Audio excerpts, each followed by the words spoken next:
কিন্তু আমি যদি বলি এটা আমার মহল্লা, এখানে আমি স্থানীয়, এই শব্দটা যদি উচ্চারণ করি তো স্থানীয়দের পাওয়ার এখানে থাকতে হবে।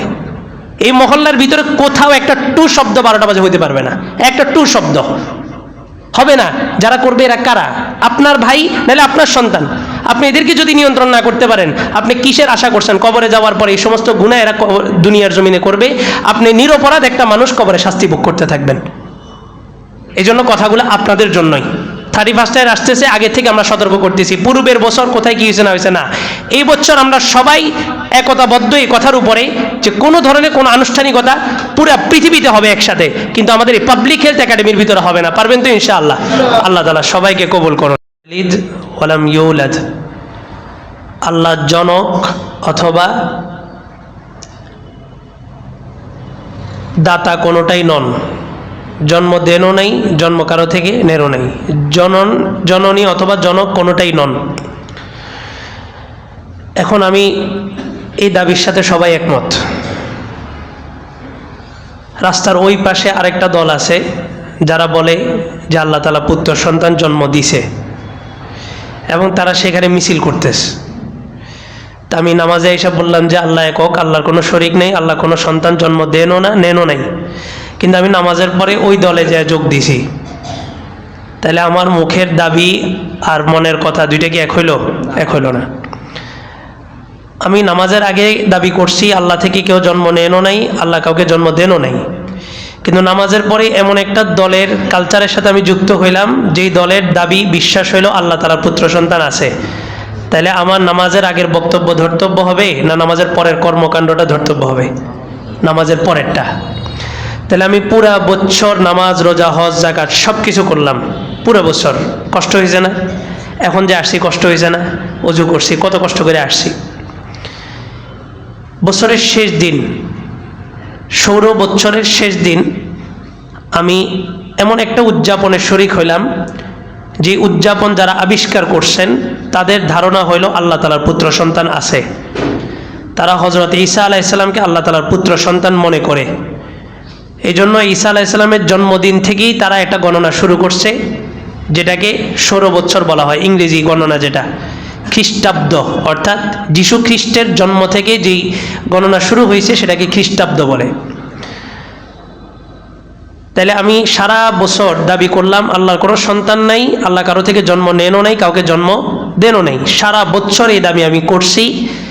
কিন্তু বছরের শেষ একটা বা দুইটা মিনিট আমি এমন একটা কর্মকাণ্ডে জড়িত হয়ে গেলাম যাদের বিশ্বাস হলো আল্লাহ তাআলা সন্তান জন্ম দেন, এবং তারা দেন এটা বিশ্বাস করেন না, বরং ঈসা আলাইহিস সালামকে আল্লাহ তাআলার পুত্র মনে করেন। তো ওনাদের ওই কর্মকাণ্ডে জড়িত হওয়ার কারণে আমি যে সারা বছর একটা পুরা রমজান মাস রোজা রাখছি, কত আমল করছি, হজ ওমরা কত কিছু করছি, প্রতিদিন 5 বার আল্লাহর ঘরে এসে হাজিরা দিছি, এ পুরা 365 দিনের সমস্ত ইবাদতকে আমি মাত্র কয় মিনিটে নষ্ট করছি? 2 মিনিটে, শুধুমাত্র 2 মিনিটে এ পুরা আমল সবগুলাকে শেষ করে দিস। একজন মানুষ সারা জীবন আমল করছে, মৃত্যুর আগ মুহূর্তে একটা কুফরি কাজ করতে যায় মৃত্যুবরণ করছে, ঠিকানা জান্নাত না জাহান্নাম? জাহান্নাম হবে। তাহলে এই লোকটা না সারা জীবন নামাজ পড়লো, সারা জীবন রোজা রাখলো। একটা মানুষ সারা জীবন কুফরির মধ্যে ছিল কিন্তু মৃত্যুর সময় কালিমা নসিব হয়ে গেছে, এমন ভাগ্য অনেকের হয় না? তো এই মানুষটার ঠিকানা কোথায়? জান্নাত। শেষ ঠিকানা, আপনার শেষ ভালো যার সব ভালো তার। খায়রুল খাওয়াতিম, খায়রুল আমালি আল খাওয়াতিম, সর্বশেষ আমলটাই গ্রহণযোগ্য। তাহলে আমি সারা বছর নামাজ রোজা হজ যাকাত সব কিছু করলাম, কিন্তু বছরের শেষ প্রান্তে এসে 31st নাইটে আমি গেলাম। এটা শুধুই মাত্র একটা উদযাপন না, এটা একটা হচ্ছে একটা কালচার, একটা বিশ্বাস। এটার সাথে একটা কালচার জড়িত, এটার সাথে একটা শ্রেণীর মানুষের বিশ্বাস জড়িত। তারা ওই বিশ্বাসটাকে লালন করে উদযাপন করতেছে। তাহলে আমি মসজিদের ভিতরে বললাম আল্লাহ কাউকে জন্ম দেনও নাই, কারো থেকে জন্ম নেনও নাই, কিন্তু আমি নামাজের পরেই রাস্তার ওই পাশে যে এমন এক কালচারে যোগ দিলাম যেই কালচার যারা যে উদযাপনটা করতেছে এই উদযাপনে তাদের বিশ্বাস কি? যে ঈসা আলাইহিস সালাম আল্লাহ তাআলার সন্তান। অথচ এই বিশ্বাস যদি কেউ লালন করে তার ঈমান থাকবে? থাকবে না। এজন্য আমরা তো মনে করি নামাজ পড়ছি মানে মুসলমান, নামাজ পড়ছি মানে মুমিন, এগুলা কোনো কিছুর নামই ইসলাম না। টুপি দাড়ি লেবাস কোনো কিছুর নামই ইসলাম বা ঈমান না। ঈমানের স্থান হচ্ছে আপনার ভিতরে বিশ্বাস, একটা বিশ্বাস, একটা চেতনা, ওইটাকে ঈমান বলা হয়। এটা সময় মতো প্রজ্বলিত হবে, সময় মতো নিভা যাবে। ইমান যদি মজবুত থাকে তো আপনার দাওয়াতে আপনার মহল্লার মধ্যে মানুষ বিধর্মীদের কালচার বাস্তবায়ন করতে পারবে না, কারণ এখানে সমস্ত মানুষের ইমান মজবুত। আর যদি মানুষের ইমান যদি দুর্বল হয় তো আপনার ঘরে আপনার সন্তান আপনার থেকে টাকা নিয়ে আপনার পকেটের টাকা দিয়া বাজি কিনা আপনার ঘরেই ফুটাবে, কারণ আপনার ইমানটা কি দুর্বল নাই। দুর্বল কি থাকলে না প্রশ্ন আসবে ইমান মজবুত না দুর্বল, আমাদের তো ইমানই নেই।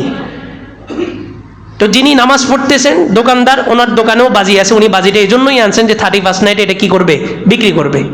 তো যারা নামাজ পড়তেছি, আমরা নামাজ পড়ে সন্তানকে টাকা দিচ্ছি, আমি নিজেও জানি যে আমার এই সন্তান আমার টাকাটা নিয়ে একটা বাজি কিনবে, এমন এক কালচারে সে হাত দিতেছে যেই কালচারের বিশ্বাস কি আল্লাহ তাআলা পুত্র সন্তান জন্ম দিয়েছেন। তাহলে সারা বছরের নামাজ রোজা হজ যাকাত এগুলোর নাম ইসলাম ইমান, নাকি একটা চেতনার নাম ইসলাম ইমান? একটা চেতনা। ওই চেতনাটা সারা বছরে পরীক্ষা হবে শুধুমাত্র 2 মিনিট, ওই 11টা 59 এবং 12টা, এই 2টা মিনিটই আপনার ইমানের পরীক্ষা হবে। এই জন্য পুরো পৃথিবী গা ভাসায় দিছে না, আমার মহল্লায় যদি আমার কর্তৃত্ব না থাকে তা আমি এই মহল্লার দাবি করার দরকারটা কি? আমি এখানে ভাড়াটিয়া বলি যে আমি এখানে ভাড়া থাকি, কিন্তু আমি যদি বলি এটা আমার মহল্লা, এখানে আমি স্থানীয়, এই শব্দটা যদি উচ্চারণ করি তো স্থানীয়দের পাওয়ার এখানে থাকতে হবে। এই মহল্লার ভিতরে কোথাও একটা টু শব্দ 12টা বাজে হইতে পারবে না, একটা টু শব্দ হবে না। যারা করবে এরা কারা? আপনার ভাই নাহলে আপনার সন্তান। আপনি এদেরকে যদি নিয়ন্ত্রণ না করতে পারেন, আপনি কিসের আশা করছেন কবরে যাওয়ার পরে এই সমস্ত গুনাহ এরা দুনিয়ার জমিনে করবে, আপনি নিরপরাধ একটা মানুষ কবরে শাস্তি ভোগ করতে থাকবেন। এই জন্য কথাগুলো আপনাদের জন্যই। 31 আসতেছে, আগে থেকে আমরা সতর্ক করতেছি, পূর্বের বছর কোথায় কি হয়েছে না হয়েছে না, এই বছর আমরা সবাই একতাবদ্ধ এই কথার উপরে যে কোনো ধরনের কোনো আনুষ্ঠানিকতা পুরো পৃথিবীতে হবে একসাথে, কিন্তু আমাদের এই পাবলিক হেলথ একাডেমির ভিতরে হবে না। পারবেন তো ইনশাআল্লাহ? আল্লাহ তাআলা সবাইকে কবুল করুন। দাঁড়িয়ে কথা শুনে